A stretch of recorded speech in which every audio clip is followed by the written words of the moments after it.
आ, हमने जब laws of motion किया था तो उसमें पढ़ा था कि जो फोर्सेस हैं वह मेनली दो तरह के होते हैं। कांटेक्ट फोर्सेस और नॉन कांटेक्ट फोर्सेस। तो नॉन कांटेक्ट फोर्सेस को फील्ड फोर्सेस भी कहा जाता है। और इसी का एग्जाम्पल ग्रेविटेशनल फोर्स भी है।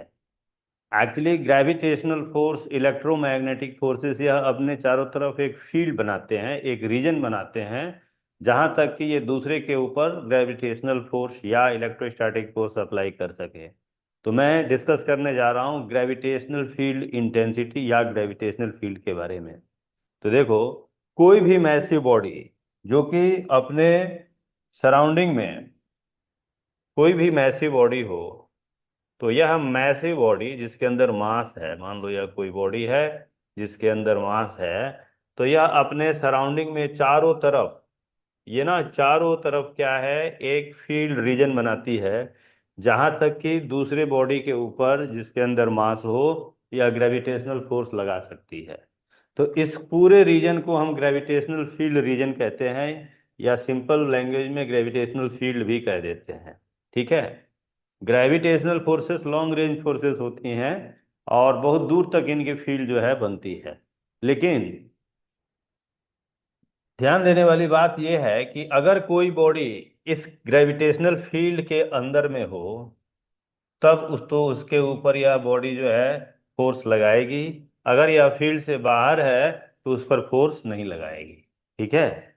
तो ग्रेविटेशनल फील्ड इंटेंसिटी का मतलब होता है कि किसी भी पॉइंट पर ग्रेविटेशनल फील्ड की ताकत क्या है, ग्रेविटेशनल फील्ड का स्ट्रेंथ क्या है।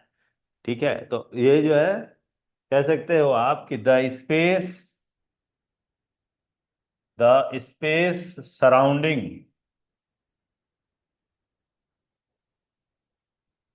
To a massive body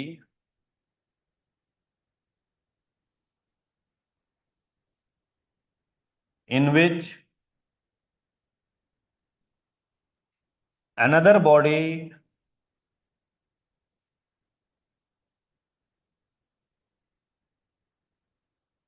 having mass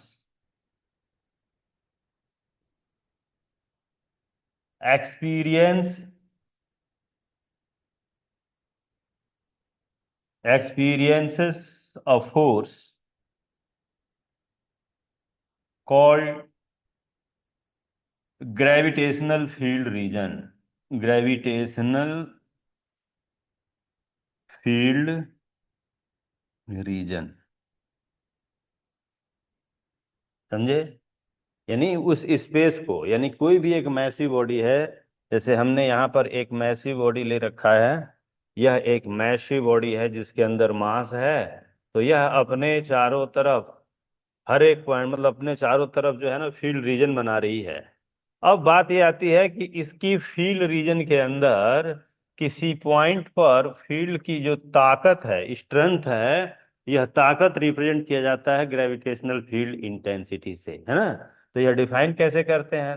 मान लो कि कोई एक पॉइंट हमने ले लिया, इस मैसिव बॉडी जिसका मास m का है, इसके बाहर ग्रेविटेशनल फील्ड के अंदर कोई पॉइंट हमने ले लिया, तो इस पॉइंट पर इस बॉडी की वजह से ग्रेविटेशनल फील्ड की जो ताकत है वह कैसे निकाली जाती है, मैं इसके बारे में थोड़ा सा आइडिया दे रहा हूँ। ध्यान देना कि यहाँ मैं लिख दे रहा हूँ कि ग्रेविटेशन, इसको हम बोलते हैं ग्रेविटेशनल फील्ड इंटेंसिटी। तो gravitational field intensity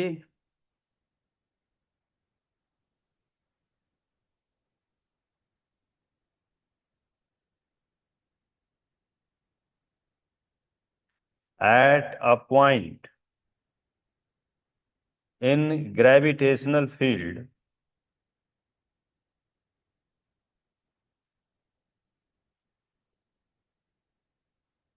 is defined as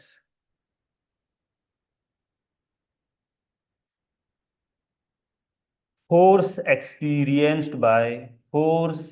experienced by unit mass placed at that point, at that point.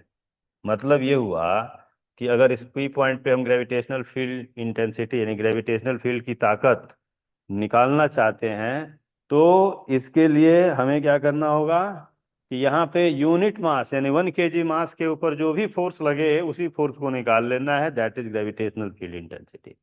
तो अगर हम यह कहें, ध्यान दो, कि अगर हम यह कहें कि इस पॉइंट पी पे कोई एक मास हमने रख दिया एम नॉट का, और इस एम नॉट मास के ऊपर ग्रेविटेशनल फोर्स लग रहा है एफ का, तो इस पॉइंट पे जो ग्रेविटेशनल फील्ड इंटेंसिटी होगी वह होगी एफ अपॉन एम नॉट। कैसे?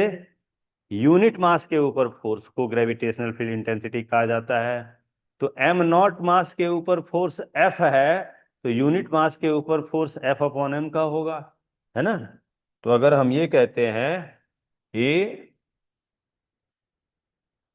If a body of mass m experience of force F at a point in gravitational field, in gravitational field,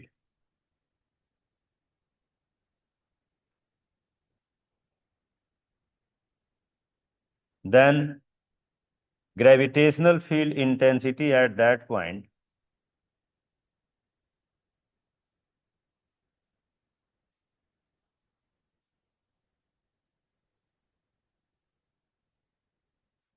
at that point,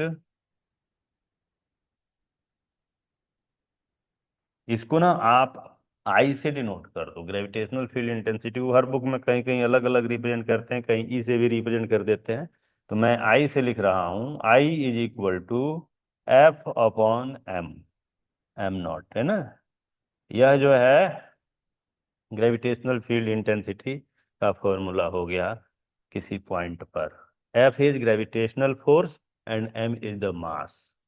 इसका यूनिट जो होगा ये होगा न्यूटन पर केजी, ध्यान रखना।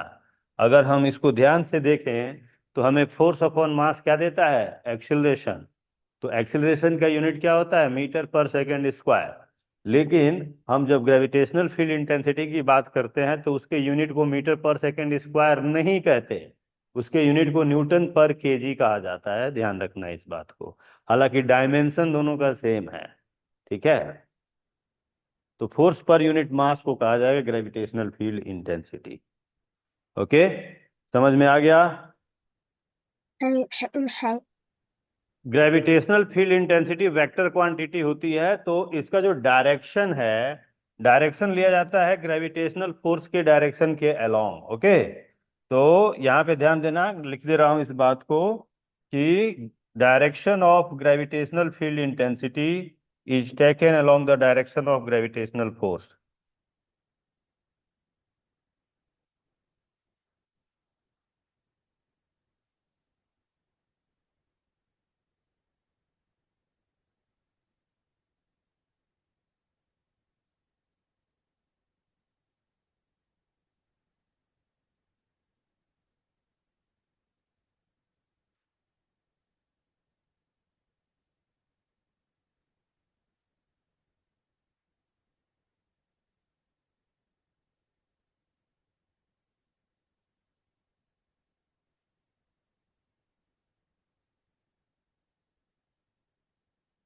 ग्रेविटेशनल फोर्स के डायरेक्शन में ही ग्रेविटेशनल फील्ड इंटेंसिटी का डायरेक्शन दिया जाता है।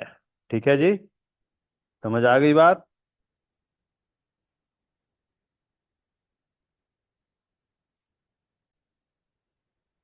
हाँ, gravitational field intensity due to a point mass. पहले हम यह सीखेंगे पॉइंट मास के वजह से ग्रेविटेशनल फील्ड इंटेंसिटी क्या होगी। सपोज करो कि कोई एक पॉइंट मास है, यह यहां पर है पॉइंट मास m का, और इस पॉइंट O पर है, और हमको निकालना है gravitational field intensity at a point P r distance away from O। Okay. तो यह ग्रेविटेशनल फील्ड इंटेंसिटी निकालने के लिए हम क्या करेंगे, हम एक पॉइंट मास m नॉट यहां पर रख देंगे, है ना। लिखेंगे क्या कि force on a point mass m naught at point P, F is equal to होगा कितना, G M M naught upon are square, है ना। और मान लो कि इसका यूनिट वेक्टर ओपी का जो यूनिट वेक्टर है वो इधर है आर कैप, तो फिर यह हो जाएगा माइनस ऑफ आर कैप, क्योंकि ग्रेविटेशनल फोर्स अट्रैक्टिव नेचर का होता है, इधर बनेगा ग्रेविटेशनल। तो जो ग्रेविटेशनल फील्ड इंटेंसिटी आएगी, therefore gravitational field intensity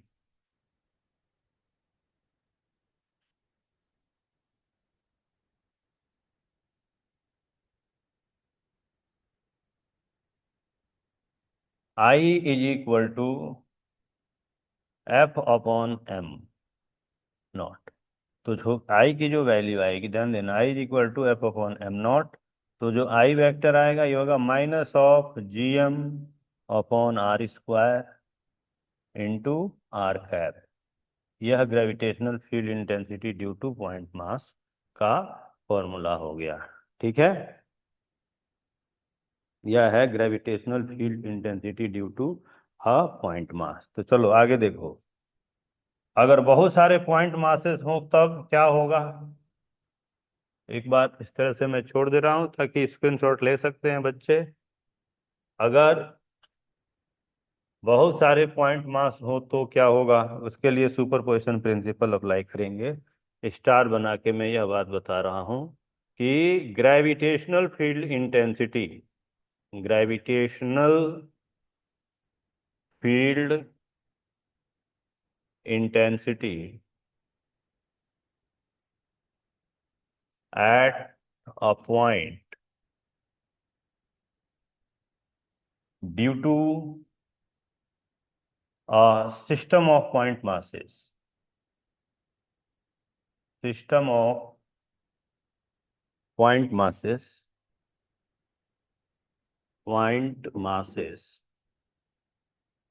is equal to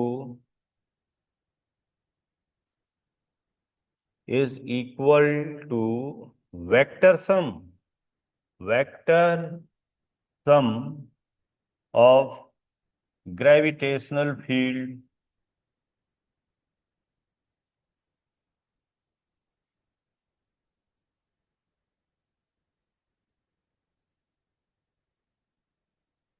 due to individual masses।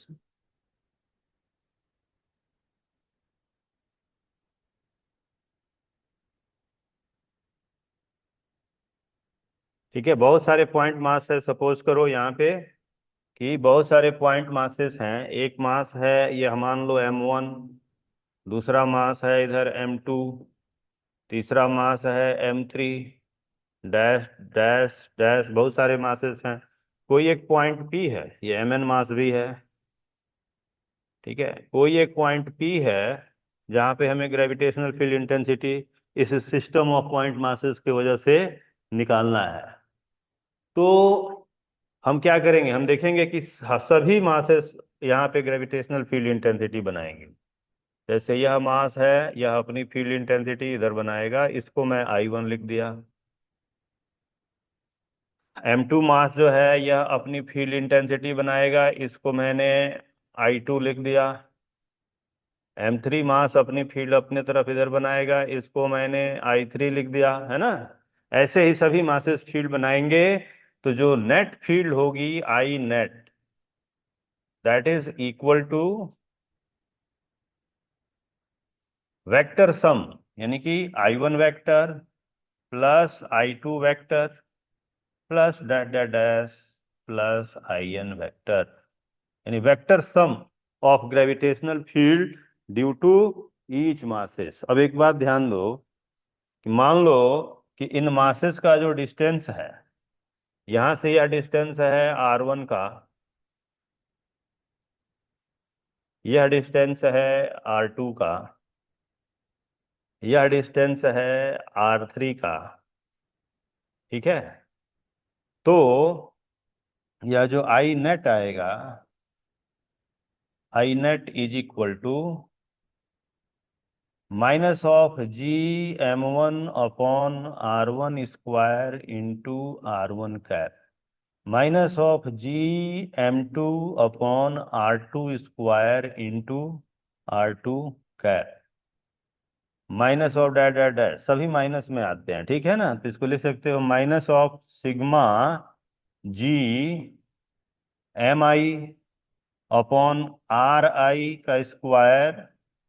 Into r1 cap, I is equal to 1 to n, that is I net।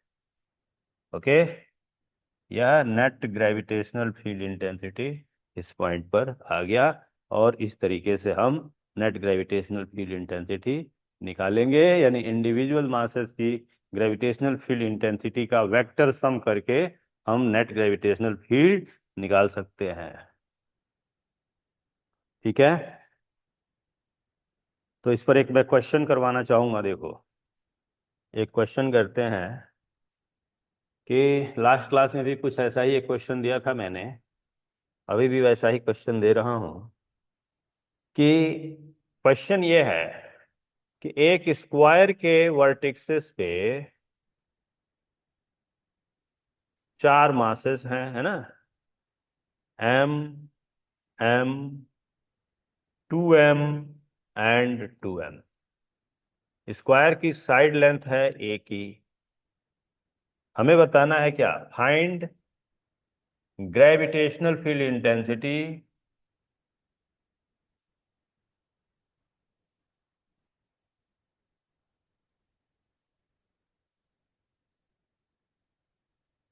At the centre of the square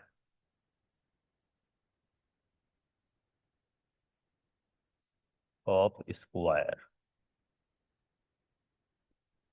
तो gravitational field intensity हम centre पे कैसे निकालेंगे, देखो यहां ध्यान से। हम यह कहेंगे कि ये जो सभी मासेस हैं अपनी अपनी फील्ड यहां बनाएंगे, या इसको ए लिख दो, इसको बी लिख दो, इसे सी और इसको डी। ठीक है। तो ये जो मासेस हैं या फील्ड्स बनाएंगे, तो जो ए वाला मास है एम, वो अपनी फील्ड इधर बनाएगा ऐसे, इसको आई ए लिख दो। और जो सी वाला है वो इसकी डबल फील्ड बनाएगा इधर, इसको आई सी लिख दो। और डबल क्यों बनाएगा, क्योंकि इसका मास 2m है। ऐसे ही बी वाला जो पार्टिकल है यह अपनी फील्ड इधर बनाएगा आई बी, और जो डी पर पॉइंट पे जो पार्टिकल है यह अपनी फील्ड डबल बनाएगा आई बी का, इसको मैं लिख दे रहा हूं आई डी। ठीक है जी। तो इनका जो है ना डिस्टेंस भी आप पता कर सकते हो, यह कितना होगा। ऑब्वियसली यह जो डिस्टेंस है, यह पूरा डिस्टेंस होगा ए, और यह भी ए है, स्क्वायर की साइड है, तो a√2 होगा, और उसका आधा करेंगे तो यह डिस्टेंस a/√2 आ जाएगा। ठीक है। तो अगर हम देखें तो आई ए का जो मैग्नीट्यूड है यह होगा Gm/a/√2 का स्क्वायर। ठीक है जी। तो यह आ जाएगा 2Gm/a², और इतना ही मैग्नीट्यूड आईबी का भी होगा। ठीक है। आईसी का मैग्नीट्यूड अगर हम देखें इसी तरीके से, तो आईसी का जो मैग्नीट्यूड होगा यह होगा, इसके लिए हम कहेंगे ये मास 2m है, तो इसका ना डबल हो जाएगा, यह 4Gm/a², और इतना ही मैग्नीट्यूड आईडी का भी होगा। हमें क्या निकालना है, हमें तो नेट फील्ड निकालना है इस पॉइंट ओ पे। तो ओ पे जो नेट फील्ड होगी आई, यह होगी I A vector plus I B vector plus I C vector plus I D vector. ठीक है जी, सभी का वेक्टर सम। तो आप देख सकते हो कि जब हम आई ए और आई सी को ऐड करेंगे, है ना, तो क्या मिलेगा। यहाँ पे मैं रफ की तरह से कर दे रहा हूं, आई A vector plus I C vector को जब हम ऐड करेंगे तो इसका मैग्नीट्यूड आएगा, देखो यह दोनों अपोजिट डायरेक्शन में है, और बड़ा जो है आई सी है, तो आई सी में से यह आई ए माइनस हो जाएगा, तो 4 GM/A² में से 2 GM/A² माइनस करोगे तो आएगा 2 GM/A², है ना। और इतना ही magnitude I B plus I D का भी होगा, ये इतना ही magnitude I B plus I D का भी होगा, ठीक है। तो क्यों ना इस मैग्नीट्यूड को मैं लिख दूं एक्स, ताकि हमारा हमको सॉल्व करना थोड़ा आसान हो जाए, है ना। तो सीधे मैं अब आई नेट का मैग्नीट्यूड लिख रहा हूं, देखो क्या होगा। तो आप देख सकते हो कि आईसी में से आईबी माइनस करोगे नेट इधर आएगा, और इसका भी नेट इधर ही आएगा, और दोनों आपस में परपेंडिकुलर हैं क्योंकि स्क्वायर का के डायगोनल 90 डिग्री पे इंटरसेक्ट करते हैं, तो इनका रिजल्टेंट ऊपर की तरफ आएगा, यह आई नेट होगा, ठीक है जी, यह आई नेट होगा। तो आई नेट का जो मैग्नीट्यूड होगा √(x² plus x², that is x√2, यानी आई नेट का जो मैग्नीट्यूड आएगा यह आएगा कितना, यह आ जाएगा 2 GM/A² × √2, यह आंसर हो जाएगा, इसका मैग्नीट्यूड आ गया। ओके, तो अब आप चाहो तो इसको नोट कर सकते हो, और या स्क्रीनशॉट ले सकते हो, जो भी करना है ना।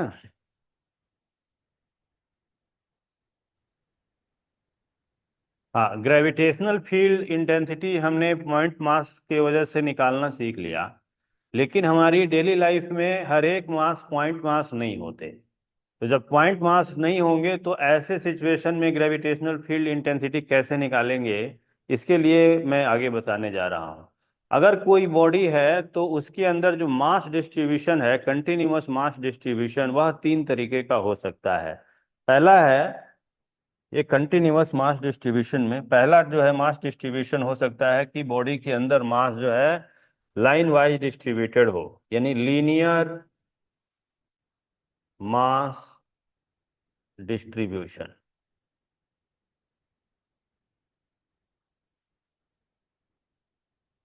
ठीक है। जैसे मान लो कि यह कोई एक लाइन है, यानी कि वायर है, और इसके अंदर भी तो मास है, तो मास इसके अंदर जो है ना वो लाइन वाइज डिस्ट्रीब्यूटेड है, तो इसको हम कहेंगे लीनियर मास डिस्ट्रीब्यूशन। यहाँ पे हम निकालते हैं एक term linear mass density, linear mass density, इसको हम रिप्रेजेंट करते हैं लैम्डा से, और लैम्डा का मतलब क्या होता है, मास पर यूनिट लेंथ, मास पर यूनिट लेंथ, ठीक है जी। तो मास पर यूनिट लेंथ यानी कि lambda is equal to m total mass upon total length of wire, या dm/dl, ठीक है। यह लेम्डा होता है मास पर यूनिट लेंथ, यूनिट होगा न्यूटन, सॉरी केजी पर मीटर। जब जैसे मान लो कि हमें यह वायर दे दिया जाए और कहा जाए कि इस वायर की वजह से इस पॉइंट P पे आप ग्रेविटेशनल फील्ड इंटेंसिटी निकालो, ठीक है। यह जो ग्रेविटेशन चैप्टर है ना, नेक्स्ट ईयर जब हम 12th क्लास में इलेक्ट्रोस्टैटिक्स पढ़ेंगे, उससे काफी मिलता जुलता है, और ये सारे कॉन्सेप्ट वहां भी यूज होंगे, इसलिए ध्यान से आप समझ सकते हो, आपका एक साथ 2 चैप्टर तैयार हो रहा है। तो अगर हमें यहाँ पे इस पॉइंट पी पे निकालना है ग्रेविटेशनल फील्ड इस पूरे वायर के वजह से, तो वायर तो पॉइंट मास नहीं है ना, इसलिए हम -(Gm/r²) वाला फॉर्मूला नहीं लगा सकते। तो जब वो फॉर्मूला नहीं लगा सकते तो क्या सोचेंगे, हम क्या करेंगे कि इसके अंदर एक वेरी स्मॉल एलिमेंट ले लेंगे डीएल लेंथ का, है ना। अब देखो डीएल लेंथ पे जो मास होगा इसको तो हम पॉइंट मास की तरह ट्रीट कर सकते हैं ना, तो हम कहेंगे कि take a very small length DL, है ना। तो therefore mass of that element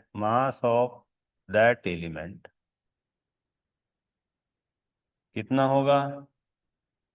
that element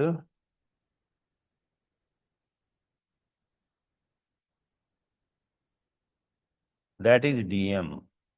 और डीएम जो होगा यह लैम्डा इंटू डीएल हो जाएगा। यहां से आप कह सकते हो DM is equal to lambda into DL. अब यह जो है ना पॉइंट मास की तरह इसको हम ले सकते हैं डीएम को।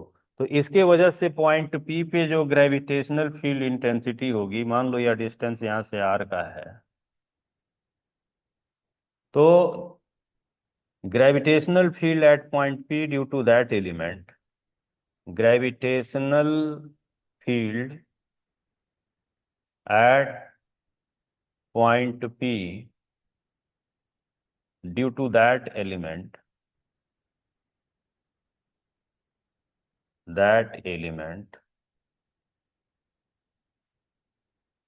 डी आई, इसको लिखेंगे क्या? डी आई।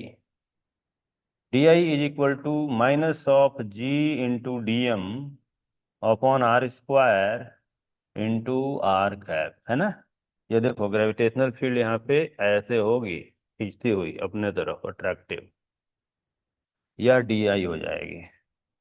तो आप इस डी आई को क्या लिख सकते हो? और इस डी आई को लिख सकते हो लेमडा के टर्म में minus of G lambda into d l upon are square into are cap. ठीक है, यह gravitational field intensity due to point element आ गई।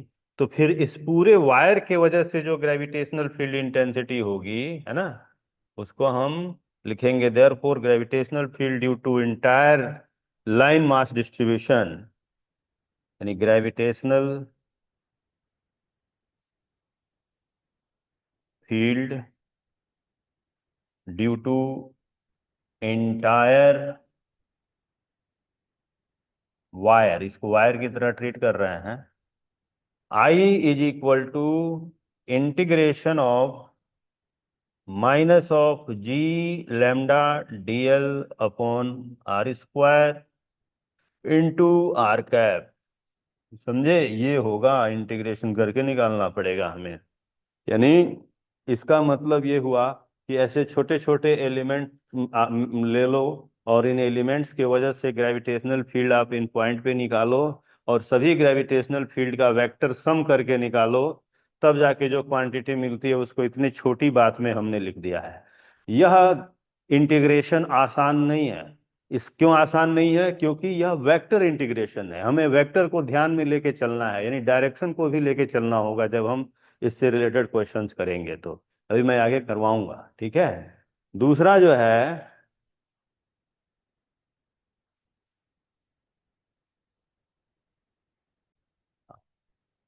दूसरे तरह का जो मास डिस्ट्रीब्यूशन है वह सरफेस मास डिस्ट्रीब्यूशन हो सकता है, कि बॉडी के अंदर जो मास है ना वो सरफेस वाइज यानी एरिया वाइज डिस्ट्रीब्यूटेड हो। मान लो कोई एक शीट है इस तरीके से, या कोई एक शीट है, तो शीट के अंदर जो मास डिस्ट्रीब्यूशन है यह एरिया वाइज डिस्ट्रीब्यूशन है, ठीक है।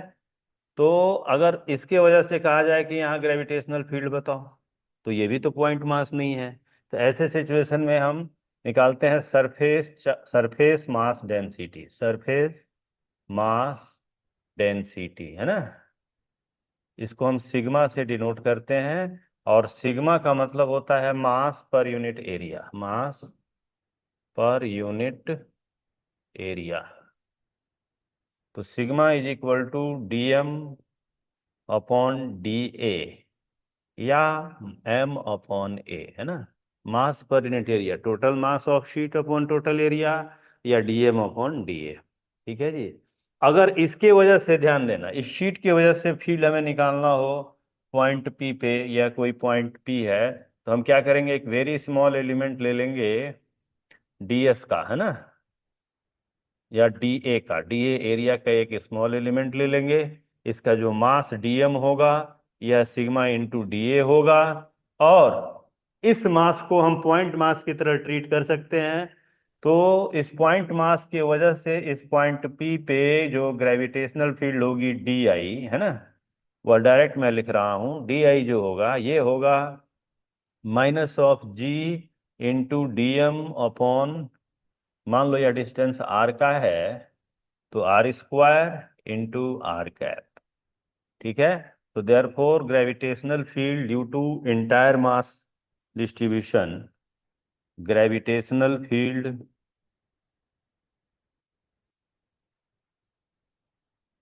ड्यू टू इंटायर शीट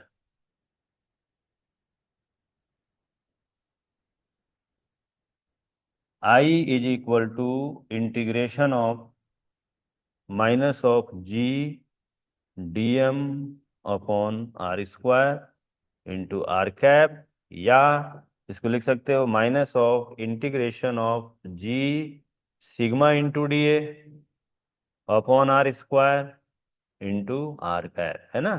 ठीक वैसे ही निकालेंगे जैसे कि पीछे हमने निकाला था। ठीक है। ऐसे ही सिमिलरली वॉल्यूम मास डिस्ट्रीब्यूशन भी होता है, जिसको आप डेंसिटी कहते हो, जो अभी तक जानते हो ना, मास डेंसिटी।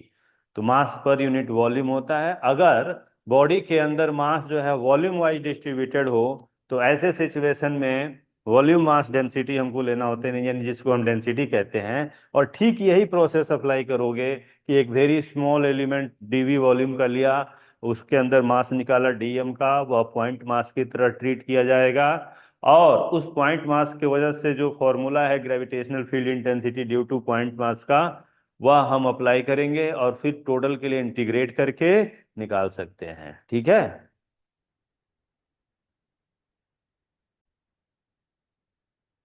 तो अभी जो हमने किया था ना कि अगर कोई वायर हो या एरिया हो या वॉल्यूम हो, तो उसके वजह से ग्रेविटेशनल फील्ड इंटेंसिटी, जो रियल बॉडी है उसके वजह से ग्रेविटेशनल फील्ड इंटेंसिटी को इंटीग्रेशन के हेल्प से निकालते हैं। तो उसी का एक एग्जांपल मैं करवाने जा रहा हूँ। Gravitational field due to infinity long straight wire. कोई एक मान लो इन्फिनिटी लॉन्ग, यानी बहुत लॉन्ग, इन्फिनिटी का मतलब ये नहीं कि यूनिवर्स के पार हो गया, ध्यान रखना। क्या कि कोई इनफाइनाइटली लॉन्ग, यानी लॉन्ग स्ट्रेट वायर है, या कोई लॉन्ग जो है ना स्ट्रेट वायर है, और इससे आर के डिस्टेंस पर कोई एक पॉइंट है इधर पी, है ना, जो कि इससे आर के परपेंडिकुलर डिस्टेंस पर है। इस पॉइंट पी पे हमें ग्रेविटेशनल फील्ड इंटेंसिटी निकालना है। ठीक है।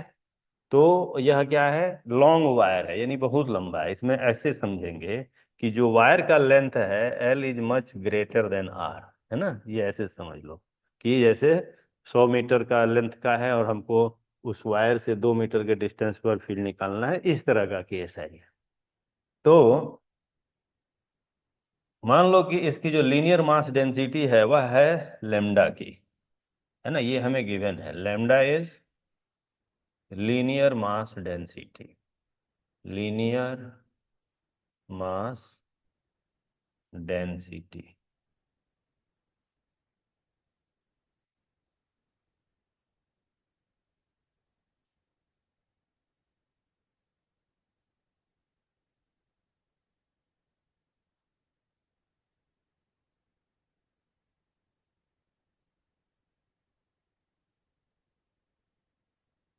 तो ध्यान देना, यह लीनियर मास डेंसिटी जो है यह गिवन है हमको।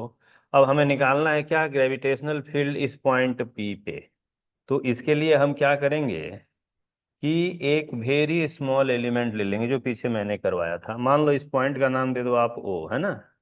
ओ से एल के डिस्टेंस पर नीचे में हमने एक वेरी स्मॉल एलिमेंट ले लिया, यह डीएल का।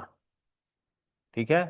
तो यह डीएल एलिमेंट पे जो मास होगा यह पॉइंट मास की तरह काम करेगा, और इसके वजह से यहाँ जो ग्रेविटेशनल फील्ड होगी डी आई, वह इधर होगी। होगी कि नहीं, ऐसे अपनी अट्रैक्टिव की तरफ। तो हम कह सकते हैं कि टेक स्मॉल एलिमेंट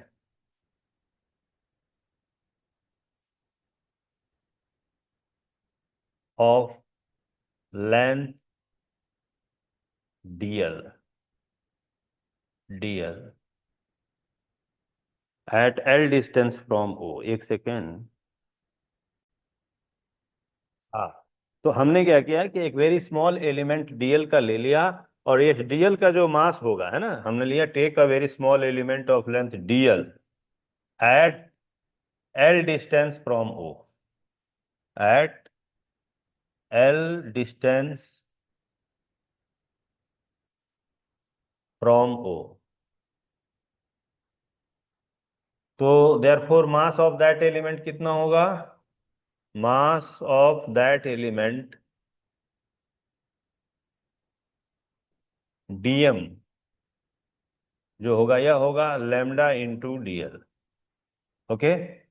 तो यह जो एलिमेंट है यह पॉइंट मास की तरह काम करेगा, और इसकी वजह से जो ग्रेविटेशनल फील्ड होगी पॉइंट पी पे, तो therefore gravitational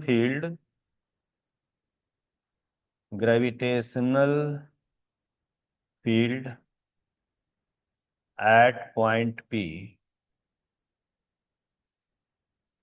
due to that element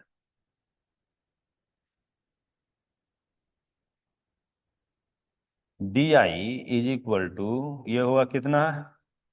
तो देखो, G into D M upon, जिसमें ना आर का जो काम करेगा या डिस्टेंस डीएल से लेके पॉइंट पी तक का, ये होगा root of L square plus are square. ठीक है, पाइथागोरस थ्योरम हमने लगा दिया। तो upon L square plus are square. मान लो कि इस डायरेक्शन में यूनिट वेक्टर एन कैप का है, तो फिर ये हो जाएगा माइनस एन कैप। ठीक है जी, यह डीएल आ गया, डी आई। तो देयरफॉर अब इसको क्या करना पड़ेगा, इसके बाद हमें इंटीग्रेशन करना पड़ेगा, है ना। तो देयरफॉर लिखेंगे, therefore gravitational field due to gravitational field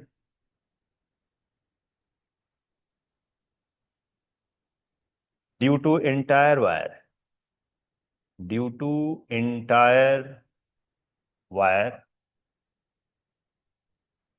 I is equal to integration of minus of G DM, DM के जगह पे मैं लेमडा इंटू डीएल रख देता हूं, lambda into DL upon L square plus are square into N cap, है ना।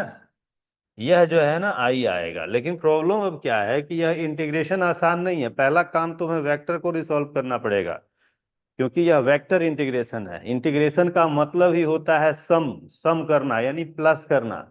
Plus करना जो है, तो जो जो वेक्टर क्वांटिटी है उनका प्लस जो है ना वेक्टर के तरीके से करना होता है। तो फिर इसको हमें क्या करना पड़ेगा, वेक्टर के कॉन्सेप्ट को अप्लाई करके हमें कुछ सोचना पड़ेगा। क्या? कि यह जो फील्ड है डीई वह तो इस डायरेक्शन में है, डी आई। हम ये कह सकते हैं कि इस इंटीग्रेशन का मतलब ये होता है कि इसी तरीके से डिफरेंट डिफरेंट एलिमेंट्स आप निकालो, और उन एलिमेंट्स की वजह से ग्रेविटेशनल फील्ड पता करो, और सभी ग्रेविटेशनल फील्ड का वेक्टर एडिशन करो। तो प्रैक्टिकली सिंपली यह पॉसिबल नहीं है, लेकिन इंटीग्रेशन से पॉसिबल है। थोड़ा दिमाग लगाएंगे तब। कैसे? इस ओ पॉइंट से, ध्यान दो, इस ओ पॉइंट से सेम दूसरे साइड में डीएल एलिमेंट का ओ पॉइंट से जो है ना एल डिस्टेंस पर दूसरे साइड में एक डीएल एलिमेंट हम ले लेंगे। ठीक ऐसे ही एलिमेंट हमने ले लिया डीएल का, जो कि एल के डिस्टेंस पर है, लेकिन यह दूसरे साइड में है। यह डीएल जो है इस पॉइंट पी पे, यह जो डीएल एलिमेंट है यह पॉइंट पी पे अपनी फील्ड बनाएगा इस डायरेक्शन में, डी आई। ओके, यह डी आई की फील्ड बनाएगा। तो अगर इस डी आई को हम रिसॉल्व कर दें, ध्यान देना, इस डी आई को हम रिसॉल्व कर दें, तो रिसॉल्व कैसे कर सकते हैं? देखो, मैं इसको रिसॉल्व करके दिखा रहा हूं। यहाँ पे ना इसे बना लो एक्स एक्सिस, तो इसका परपेंडिकुलर है वाई एक्सिस। ठीक है जी। इस एंगल को आप थीटा मान लो, तो यह भी एंगल थीटा होगा। इस डी आई का, यह जो डी आई है, इसका एक कंपोनेंट जो है इधर बनेगा डी आई कॉस थीटा, और एक नीचे की तरफ कंपोनेंट हो जाएगा डी आई साइन थीटा। ऐसे ही जो डी आई ये वाला है जो ऊपर वाले एलिमेंट की वजह से है, इसका एक कंपोनेंट बनेगा ऊपर डी आई साइन थीटा, है ना। आप देख सकते हो कि जो डी आई साइन थीटा है ना, यह दोनों इक्वल है और अपोजिट है, तो यह कैंसिल कर दिए। ठीक है, यह कैंसिल कर दिए। तो जब कैंसिल कर दिए तो इसका मतलब ये हुआ कि ये जो डी आई आया, इस डी आई का इफेक्टिव कंपोनेंट केवल कॉस कंपोनेंट है। तो फिर हम सीधे यहाँ पे लिख सकते हैं, इसको मैं थोड़ा ऊपर कर दे रहा हूं, देखो।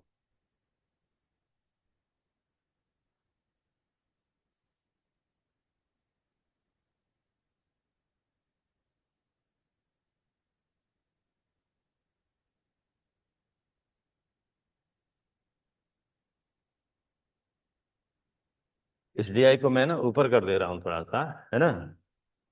तो यह जो है,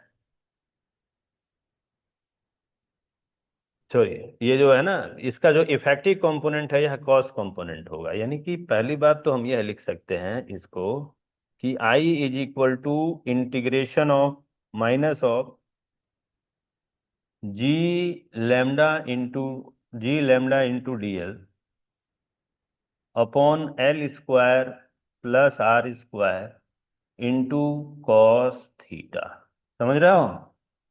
बोलो। यस। तो यह ना कॉस कंपोनेंट इसका इफेक्टिव कंपोनेंट है, तो यानी वेक्टर का प्रॉब्लम दूर हो गया, सभी का कॉस कंपोनेंट ही केवल हमें लेना होगा। इसके बाद जो है ध्यान देना, इसके बाद क्या आएगा कि अब इंटीग्रेशन करना अभी भी आसान नहीं है इसको। क्यों? क्योंकि इसमें ना वेरिएबल दो दो हैं। कौन कौन? एल और कॉस थीटा। तो इसके लिए आप थोड़ा सा काम यहाँ करो कि ये एंगल थीटा है, तो अगर हम टेन थीटा लेते हैं तो tan theta L upon R होगा। तो इससे एल की वैल्यू हो जाएगी आर टेन थीटा, और डीएल अपॉन डी थीटा की जो वैल्यू होगी वो R into sec square theta होगी। हमने दोनों साइड को डिफरेंशिएट कर दिया। तो डीएल की जो वैल्यू होगी ये होगी R into sec square theta into D theta. Clear? तो देखो अब क्या करना है कि इस आई को, यानी ये जो इंटेंसिटी है इसको हम लिख सकते हैं minus of G into lambda into DL. DL के जगह पे लिखेंगे R into sec square theta into D theta, या डीएल के जगह पे R into sec square theta into D theta. तो ये हो जाएगा R into sec square theta into D theta upon L के जगह पे लिखेंगे आर टेन थीटा का स्क्वायर प्लस आर स्क्वायर। अब देखो, ये आर सभी वेरिएबल जो है थीटा में आ गए, है ना। सभी जो वेरिएशन है ना इंटीग्रेशन के लिए थीटा में आ गया। तो अब हम लिमिट्स लगा सकते हैं। लिमिट कैसे लगाएंगे? तो आप देख सकते हो कि थीटा एंगल ये है ना, यही है एंगल थीटा। तो इस थीटा का वेरिएशन इस इनफाइनाइट लॉन्ग वायर के लिए देखा जाए, अगर एलिमेंट मैं यहाँ पे ले लूं, तो थोड़ा सा ना ऑब्जर्वेशन देखो आप कि अगर मैं एलिमेंट जो है यहाँ पर ले लूं, तो यह थीटा क्या होगा? लंबा हो जाएगा। थोड़ा सा लंबा क्या बढ़ जाएगा ऐसे। अगर एलिमेंट यहाँ लूं तो ये और ज्यादा बढ़ जाएगा, एलिमेंट नीचे लूं तो और ज्यादा बढ़ जाएगा। तो इस तरीके से बढ़ते बढ़ते यह 90 डिग्री हो जाएगा। समझ रहे हो? तो इसका मतलब ये हुआ कि जो थीटा इनफाइनाइट लॉन्ग वायर है, यह नीचे में 90 डिग्री पे होगा और ऊपर में भी 90 डिग्री पे होगा। तो इसका जो लिमिट हम लगाएंगे, यह जो है -π/2 से लेके +π/2 तक लिमिट लगा देंगे। तो इससे क्या मिलेगा देखो, आई इज इक्वल टू, देखो जी लेमडा आर ऊपर कॉमन ले लिया, नीचे आर स्क्वायर को कॉमन ले लिया, एक आर को काट दिया, minus of G lambda R, sorry, G lambda upon R integration of, नीचे में ध्यान देना, 1 + tan² theta sec square theta होता है, और एक कॉस थीटा ऊपर छूट गया था, यह ध्यान दो, ये वाला टर्म। तो ये सेक स्क्वायर थीटा से कैंसिल हो जाएगा, सीधे मैं लिख रहा हूं इतना into cos theta into D theta, from -π/2 to +π/2। और जब हम इसको सॉल्व करेंगे तो आई की जो वैल्यू आएगी, यह आएगी कितनी, -g λ/r इंटू 2। क्यों, साइन थीटा कॉस थीटा का इंटीग्रेशन साइन थीटा होता है -π/2 से लेके +π/2 तक। तो ये होगा साइन π/2 माइनस साइन -π/2, और sine minus theta minus sine theta होता है, तो यह 2 साइन थीटा बन जाएगा, 2 साइन 90 डिग्री हो जाएगा। तो इससे हमें मिलेगा I is equal to -2g λ/r into are cap. चलो, ये हो गया formula gravitational field intensity due to infinity long wire. Okay, तो ये फॉर्मूला आप लोगों को क्लियर हो गया। यह है gravitational field intensity due to infinity long wire. तो नेक्स्ट जो है ना एप्लीकेशन है इंटीग्रेशन का ग्रेविटेशनल फील्ड इंटेंसिटी निकालने के लिए, यह है gravitational field eight a point on the axis of a circular ring. Suppose करो कि हमारे पास एक सर्कुलर रिंग है, और इस रिंग का रेडियस है आर का, मास है एम का। यह है रिंग, और इसका रेडियस है आर का, और इसका जो मास है वह एम है। Mass of ring is equal to M. Okay, और हमको इसकी एक्सिस पे, ये जो है ना इसकी एक्सिस है, एक्सिस पर कोई एक पॉइंट पी है जहां पे ग्रेविटेशनल फील्ड इंटेंसिटी हमें पता करनी है। तो करेंगे क्या, हम कहेंगे ये पॉइंट मास तो है नहीं, तो फिर ऐसे सिचुएशन में एक वेरी स्मॉल एलिमेंट हम ले लेंगे डीएल लेंथ का यहाँ पे, है ना, और इसका जो है मास निकालेंगे। उससे पहले हमें निकालना पड़ेगा लेमडा, यानी लीनियर मास डेंसिटी। तो लीनियर मास डेंसिटी जो है ये मास पर यूनिट लेंथ होता है। तो मास ऑफ रिंग एम है, लेंथ इसका होगा 2πr का, ठीक है जी। तो m/2πr। तो इससे क्या है कि यानी लेमडा हमें मिल गया, तो therefore mass of very small element of length dl, dm is equal to lambda into dl। Okay, lambda into dl। तो therefore gravitational field at point P due to that element, gravitational field at point P due to that element क्या होगा, लिखेंगे यहाँ पे कि gravitational field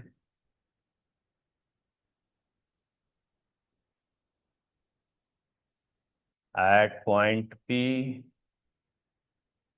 due to that element,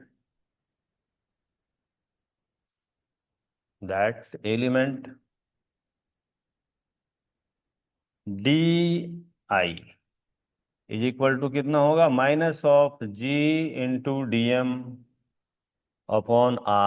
r का मतलब इस dl से इस पॉइंट का डिस्टेंस, यानी ये होगा √r², और यह डिस्टेंस मान लो कि x का गिवन है हमें, तो r² + x²। ओके, तो यह बन जाएगा r² + x²। तो यह आएगा -of g × dm का मतलब हो गया m/2πr इंटू r² + x²। यह आ जाएगा, है ना, इंटू मान लो इसके तरफ यूनिट वेक्टर n कैप है, तो यह फील्ड का तो डायरेक्शन आएगा, यह डायरेक्शन बनेगा इसके अपोजिट। रेड ले लेता हूं मैं, यह बनेगा ऐसे di। ठीक है जी। तो यानी कि माइनस इतना into minus N cap, sorry minus नहीं, माइनस ऑलरेडी पहले लिख दिया है इसलिए इंटू एन कैप। ठीक है, देखो वेक्टर का ध्यान रखना होता है, या डी आई होगा इतना। तो अब बात है कि इसको इंटीग्रेट करना होगा हमें, एंटायर रिंग की वजह से निकालना हो तो अब एक बात ध्यान दो, यह जो फील्ड है डी आई, तो कुछ ऐसा ये इस एलिमेंट की वजह से है, तो ऐसा ही एलिमेंट डायमेट्रिकली अपोजिट पॉइंट पर भी तो होगा, और डायमेट्रिकली अपोजिट पॉइंट पर जो एलिमेंट है ये भी इस पॉइंट पी पे ग्रेविटेशनल फील्ड बनाएगा, और कितना बनाएगा, उतना ही बनाएगा मैग्नीट्यूड का जितना कि ऊपर वाला पॉइंट ये बना रहा था। ठीक है, ये भी डी आई के ही मैग्नीट्यूड का बनाएगा। अगर यह एंगल मैं थीटा ले लूं, इसको मैं थीटा ले लूं, और यहां भी एक्सेस मैं ड्रॉ कर दूं इस तरीके से, इसको मैंने ले लिया एक्स एक्सिस और इसको वाई एक्सिस, तो इस डी आई का एक कंपोनेंट इधर होगा डी आई कॉस थीटा, और दूसरा कंपोनेंट इसका ऊपर के तरफ होगा डी आई साइन थीटा। ऐसे ही इस डी आई का भी एक नीचे की तरफ कंपोनेंट होगा डी आई साइन थीटा। तो आप देख सकते हो कि जो साइन कंपोनेंट है दोनों ही डायमेट्रिकली अपोजिट मास एलिमेंट की वजह से यह कैंसिल कर देंगे एक दूसरे को, और कैंसिल करने की वजह कर देंगे तो इसका मतलब effective component d I cos theta ही होगा। तो फिर मैं सीधे लिख रहा हूं therefore gravitational field due to entire ring, gravitational field due to entire ring, I is equal to integration of d I cos theta. ठीक है, डी आई कॉस थीटा जो इंटायर रिंग का जो ग्रेविटेशनल फील्ड है उसका magnitude ये आ गया। तो इन या इंटीग्रेशन ऑफ, ये लिख सकते हैं क्या, G M upon 2 pi R into R square plus x square into cos theta.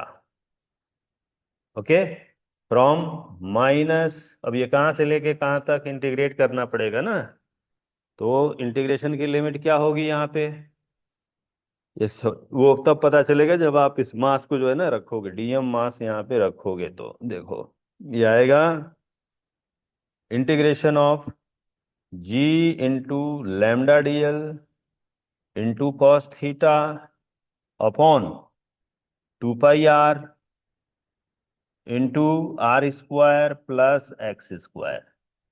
ठीक है जी। अब देखो इसमें सभी चीजें कांस्टेंट हैं, केवल डीएल वेरिएबल है।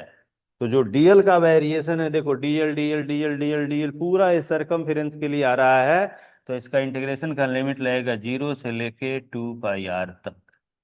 ठीक है, तो ये जो है हमें मिल जाएगा कितना,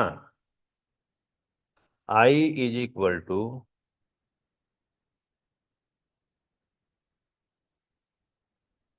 I is equal to G lambda upon 2 pi are बाहर कर लो, और x square plus are square को भी बाहर कर लो, कांस्टेंट टर्म्स हैं। कॉस थीटा भी कांस्टेंट है, और यहाँ कॉस थीटा की वैल्यू मैं पुट कर दे रहा हूं बेस जो एक्स है अपॉन हाइपोटेनियस, यानी x upon root of x square plus are square, यह बेस हो गया, है ना, into integration of DL from 0 to 2 pi R. तो एक बात ध्यान देना, इस जब डीएल को इंटीग्रेट करोगे 0 से 2 पाई आर तक, तो यह 2 पाई आर मिल जाएगा, और यह 2 पाई आर इस 2 पाई आर से कैंसिल हो जाएगा, और कैंसिल होकर के फाइनल आंसर जो हमें मिलेगा, I is equal to G lambda into x upon, एक सेकंड, ये मैं ना थोड़ा सा मिस्टेक कर दिया इसके अंदर, इसको मैं दुरुस्त कर दूं, थोड़ा सा दिमाग इधर चला गया क्या, हमने ऑलरेडी ये m/2 पाई आर सही लिखा था, ध्यान दो, एक सेकंड, एक सेकंड, ये ना यहाँ फिर से मैं लिख दे रहा हूँ, लेमडा की तो जरूरत ही नहीं है, हमने सही लिख दिया था। ये था minus of G M upon 2 pi R into R square plus x square into DL, यह सही लिखा था हमने। ठीक है जी। तो हमें यहाँ ना लेमडा की जरूरत नहीं है, लेमडा की तो ऑलरेडी हमने लेमडा की वैल्यू निकाल ली थी। तो इसको मैं थोड़ा सा सुधार देता हूँ, देखो। बाकी सब सही है। यहाँ पे एक बस डीएल लगना है। यस। ठीक है। तो जो आई आएगा इसके बाद, यह देखो G M into G M upon 2 pi are बाहर कॉस थीटा को लिख सकते हैं। अच्छा, ये X square plus are square को भी बाहर कर लो। कॉस थीटा को लिख सकते हो बेस अपॉन हाइपोटेनियस, यानी x upon root of x square plus are square. और डीएल को जब आप इंटीग्रेट करोगे 0 से लेके 2 पाई आर तक,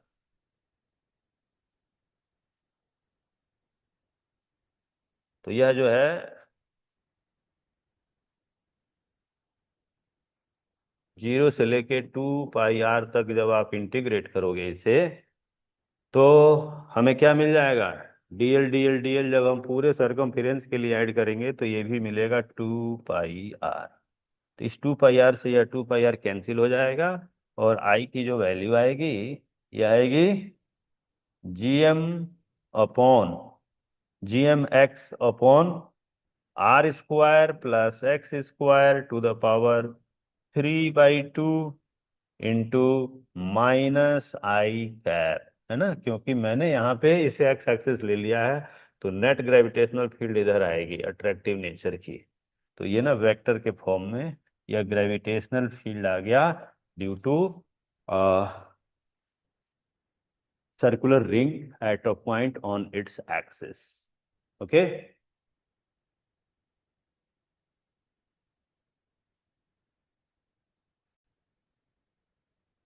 हाँ, कि देखो हमने जो फॉर्मूला निकाला अभी, gravitational field intensity at a point on the axis of circular ring, यह formula I is equal to आया GMX/r² plus x square to the power 3/2, यानी इसका जो मैग्नीट्यूड है ये आया। अब आप देख सकते हो कि अगर सेंटर ऑफ द रिंग की बात करें तो वहां पर जो है ना ग्रेविटेशनल फील्ड 0 हो जाएगी, सेंटर ऑफ रिंग पे। रिंग के जो सेंटर है, यहाँ पर ग्रेविटेशनल फील्ड 0 हो जाएगी।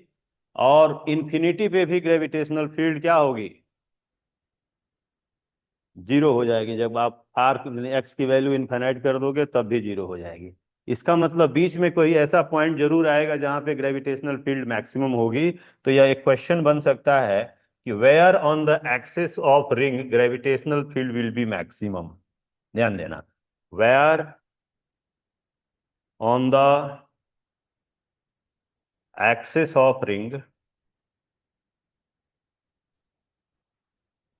ग्रेविटेशनल फील्ड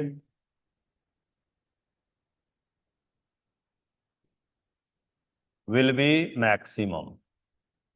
ठीक है जी। तो मैक्सिमम ग्रेविटेशनल फील्ड, देखो यहाँ ना क्वेश्चन में ही मैक्सिमम वर्ड आ गया, तो मैंने तुम्हें मैक्सिमा और आप लोगों को मैक्सिमा और मिनिमा सिखाया था। अगर क्वेश्चन में वर्ड जो है ना मैक्सिमम आ जाए या मिनिमम आ जाए, तो आप इसमें समझना कि कहीं ना कहीं मैक्सिमा मिनिमा का कॉन्सेप्ट भी यूज हो सकता है। तो हम यहाँ पे सीधे लिखेंगे कि for maximum field DI/dx must be equal to 0। बताया था ना कि मैक्सिमा अगर मिनिमा एग्जिस्ट करता है तो फंक्शन का differentiation with respect two variable 0 होता है। तो इसका मतलब D/dx क्या होगा? GMX/r square plus x square to the power 3/2 is equal to 0, है ना। इस GM को बाहर निकालो, राइट साइड में भेज दो, 0 हो जाएगा। और यहाँ पे आप डिवीजन रूल लगा दो। क्या होगा? r² plus x square to the power 3/2 into D/dx, X minus X into D upon D X R square plus x square to the power 3/2 whole upon denominator का स्क्वायर यानी R square plus x square to the power 3/2 का square, है ना। और जब इसका square हमने किया तो ये टोटल वैल्यू क्या है, 0 है। तो ये डिनोमिनेटर को आप राइट साइड भेज दो तो पूरा का पूरा टर्म 0 हो जाएगा। और आएगा क्या, आएगा R square plus x square to the power 3/2 minus ये 1 हो जाएगा। और दूसरे का जो है ना, ये है x into 3/2 into R square plus x square.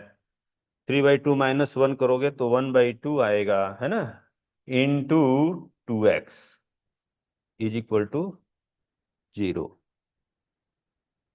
तो इसको जब हम सॉल्व करेंगे, है ना, कैसे सॉल्व करोगे, तो इसमें से ना देखो, इसमें से आप कॉमन ले लो r square plus x square to the power 1/2 को। तो जब 1/2 को कॉमन लोगे तो यहाँ बचेगा R square plus x square minus ये 2 से 2 cancel 3x square is equal to 0। यह पूरा टर्म राइट साइड जाएगा, 0 हो जाएगा। तो हमें मिलेगा 2x square is equal to R square. तो x की वैल्यू मिलेगी r/√2। यानी सेंटर से r/√2 के डिस्टेंस पर ग्रेविटेशनल फील्ड 0 होगी। यह आप नोट कर सकते हो। ठीक है जी। सेंटर से r/2 के डिस्टेंस पर ग्रेविटेशनल फील्ड, सॉरी मैक्सिमम होगी, 0 नहीं होगी, मैंने गलत बोल दिया, मैक्सिमम होगी।